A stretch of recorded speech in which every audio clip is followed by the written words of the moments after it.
Joining us on Loudwire Nights tonight once again is Sully Erna, frontman for Godsmack.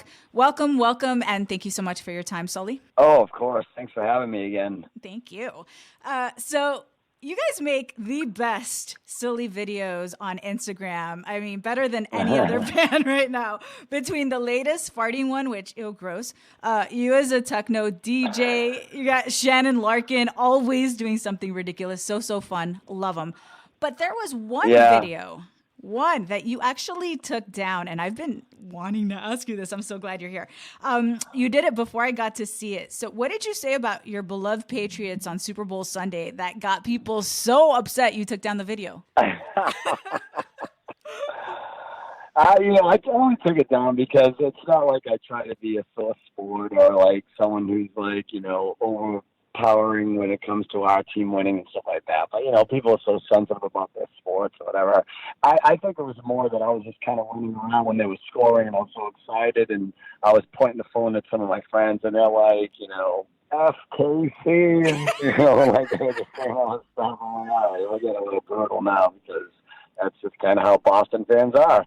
Gotcha. So it wasn't that bad. People they didn't want to see you happy, Sully. That's what happened. They didn't want to see you happy. Yeah, and everybody hates the champs. So I got to ask you one follow-up football question, and this is like my sports quota for the year on the show. But what do you think of Gronk retiring? I think it's probably a smart move for him. I mean, obviously, the guy's just constantly getting injured. He's a big dude, and he's just like, I think he also battles between wanting to be a party guy and wanting to be an athlete. So maybe it's better for him. Plus, he's got a bunch of rings. I mean, he has nothing else to worry about. If he's smart with his money, he'll be doing just fine in life. Yeah, totally. All right. Excellent. All right. So we're actually here to talk about something beautiful and important, and that's Godsmack's new nonprofit, the Scars Foundation. Let's talk about this foundation, who it will benefit, and what inspired you all to create it. Yeah, of course. Listen, everything I write about is about experiences that I've had in my life personally. And, when this song developed, Under Your Scars, it was inspired by an event that I went through where, I was just dealing with someone who had baggage and their own emotional scars that they were battling with. And you don't realize that sometimes because a lot of these things like depression or whatever these insecurities are, they're silent and you can't really identify them with people until you either push a button or, until it's too late sometimes. And so it just got me thinking, after I wrote this piece, I was like, there's just a bigger purpose here that goes beyond this single. And so I've been wanting to do something with a nonprofit for a while anyways. And it's always been a struggle about where's my expertise lie besides the music. Like I started to realize, I was the same kind of troubled kid that grew up in the streets of Boston and just went through a lot of different experiences and challenges and obstacles. And I was like, it just started making more and more sense. And so I decided to develop this foundation called the Scars Foundation. And what it is basically encouraging people to show these emotional or physical scars instead of hiding them and suffering in silence and making them feel unworthy or insecure. And so it's a nonprofit that we're going to be creating events, do speakings, doing concerts, donating our proceeds from the downloads or merchandise to help raise money on a global level that'll help battle everything from depression to addiction, suicide prevention, bullying, PTSD. We're really, I think, maybe the only nonprofit right now that is partnered with multiple companies that's going to target all these categories instead of one. And, try to become a voice and empower these people to understand that we all have scars. We all have these imperfections that make us embarrassed or feel insecure about. And I think the best way we can help is to try to empower these people to come forward and tell their stories, and maybe it'll get others inspired to tell their stories. And then, we can really help, because when it comes to physical scars and all that, those are easy to spot, and you can offer help with people that are amputees or whatever it is, right? Mm-hmm. Cancer patients, things like that. But the depression thing is the tough one because it's silent and you don't see it and you don't hear about it. It's the things that people keep internal. And so those are the things that we have to flush out. And so I'm hoping the Scars Foundation becomes a real empire for helping not only raise money to get to these experts so they can do their jobs better, but, to be able to become a voice to help inspire other people to come forward. I love how you said, and you wrote actually, let's start really making a difference and stop losing these extremely special people in our lives. Because I feel like I always ask musicians, all right, you're raising awareness with the music. That's a beautiful thing. We're hearing about this more and more in music. That's great. But how do you go from awareness to solutions? Obviously, you're doing that. So what is our role? Like, what are we here for? Cold hard cash? How can we help? Well, you're here to be a voice, I mean, obviously, through social media, through radio, through, everything that can reach people, nationally or internationally, is what we need to do. Because the first thing to do is just to get the message out, to know that there's something there that can help. A lot of the nonprofits, they focus on one specific category, or they don't know where to go or who to talk to, or like what the first steps are and things like that.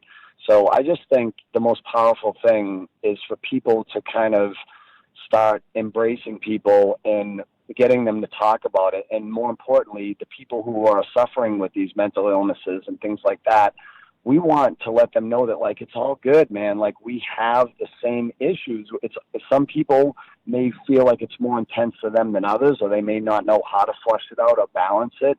But I can promise you that we all have these imperfections, all of us. Me, my drummer, people in my family, some of my friends. Like, it's just part of our DNA. It's our battle wounds from life. And I think if people start looking at them more as a reminder of what they've survived rather than what they're battling with, then, they can continue to chip away at it and just find things on a daily basis to help them feel better. So spreading the word is the biggest thing, and letting people know that, this isn't abnormal. It's just how we're wired. Everybody has a different DNA, and this is just part of yours. Okay, I could do that. I could spread the word. Gonna switch gears a little bit here.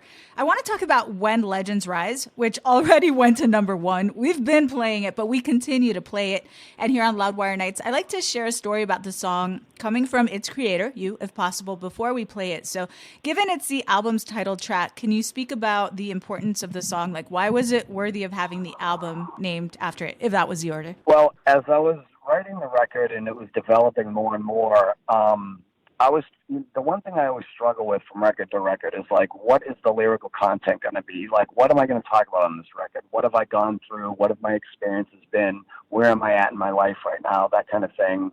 And like I said, I always write about real things that have affected me on an emotional level. But I realized that, like, I'm not the young, angry guy that I used to be when I was a kid and first starting the band. And, I had a lot of things to vent and get out.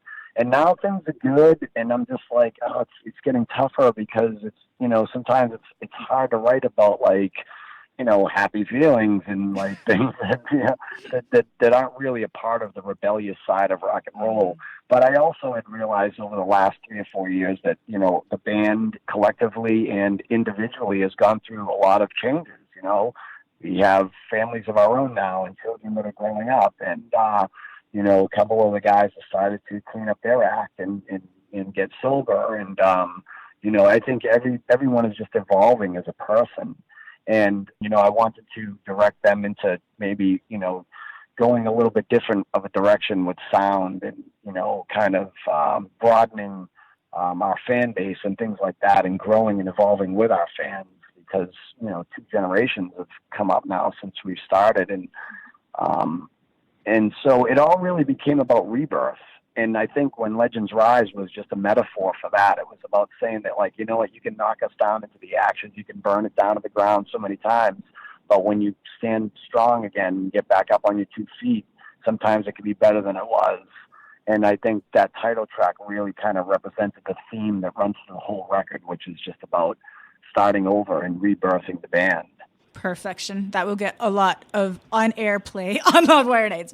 All right. I heard the new Stitched Up Heart song, Lost, featuring the one and only Sully Erna himself. I read that you also did some writing with the band. How often do you write with other musicians for their albums?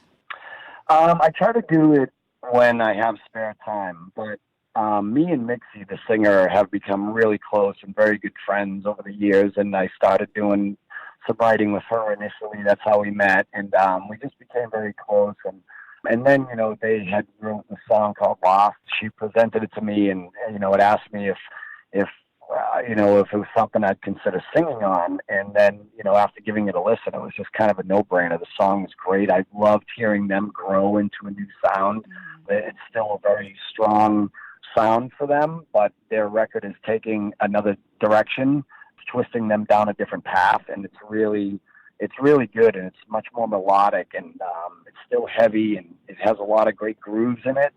So it was just something that I was really honored to kind of be a part of or whatever. And I thought it came out great. She just sent me a mix of it the other day, actually. And I really like the song a lot. And I think that band is going to do some really great things. They have a good stage presence, and it was really, really fun working with her. Speaking of, and now they're on the road with us. Yeah, it's just that's exactly where I was going. They're going to be offering support along with special guest Volby on your upcoming tour, which kicks off April 16th in Nashville. And talking about Mixie, I'm sure you saw that piece in Billboard. She was just like ranting and raving about how you went to bat for her and the band to get them on this arena tour. It's the biggest thing they've ever done, and she was so grateful. I just wonder, are you always this involved when it comes to who goes out with Godsmack, or do you just have like a special little place for them? Well, it's both. I really, care about her a lot, and I like the band. I think they have a lot of potential, but I'm always involved in those decisions because I need to be, and I want to be able to help the younger bands like bands helped us out along the way. It doesn't seem like it was that long ago when, we were a young band trying to carve our way through, and Sharon Osbourne and Ozzy and them stepped up and put us on the Ozfest 2 years in a row and took us out with Black Sabbath. And then we went out with, Metallica and Limp Bizkit and all these other bands that were kind of superseding us. It's just my way of kind of giving back, All right. This is our last question. So just wondering what's next for you personally in terms of music. Are you going to do another solo album, follow up to When Legends Rise? What's on the horizon? I'm not sure yet. Right now, my focus is on Godsmack, and it needs to be for a while because thankfully this record is responding really well. And because of that, I think it's going to keep us on the road for quite some time. And I know right now our tours run up until the summer of 2020. So we have about 9 tours left before we even know if we're going to tour more or if we're going to be pulling off to do another record. And I'm sure the band will be writing on the road as we always do because, someone's always just noodling around and tucking away music in a folder. But, and I'll do another solo record eventually. I'm just trying to find out what direction that's going to go in. But for now, really, the focus is just, to continue to support this record, to continue to get deeper into the Scars Foundation and, and just kind of travel and use myself and the band as a vehicle to get, into the ears of as many people as we can. Okay, perfect. All right. Thank you so much, Sully Erna. Once again, the Scars Foundation, you could learn more about it on their website, godsmack.com, as if you don't know how to use Google. Till next time, Sully, thank you so much. Of course. Thanks for having me. Appreciate it. All right, man. Take care.